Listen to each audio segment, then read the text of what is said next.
When you go into retirement, then you have to look at, all right, well, I've accumulated some assets. Maybe you do have real estate, Social Security, pensions. Then it's figuring out, well, what is the appropriate distribution rate? What's feasible? And I think that's a mystery to a lot of people. And there's different ways to do this. And really, probably the best is ongoing monitoring and seeing how you're doing. But just as some quick ideas to give you some thoughts, there's three different strategies. One would be the 4% rule. The 4% rule just simply means whatever I have in terms of liquid assets, I can take 4% of that.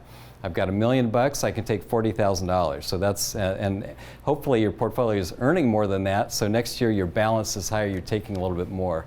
Another one would be called dynamic withdrawals. And you could sort of use that same 4% rule, but you just take more when the market's going up and less when the market's going down. So you kind of adjust those withdrawals.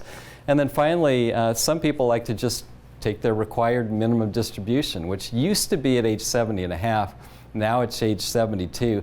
That distribution amount as a percentage keeps going up each year, so that can be a way to go. But Joe, I think a better way to go really is to come up with a plan, a dynamic financial plan, and then monitor and manage it as you go.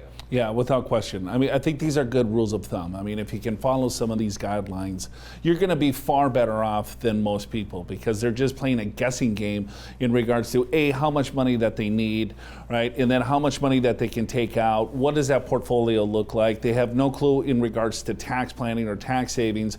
But if you start coordinating some of these things together, you'll see how your assets will tend to grow a little bit better. That has nothing to do with the overall investments, just because you're a little bit more strategic.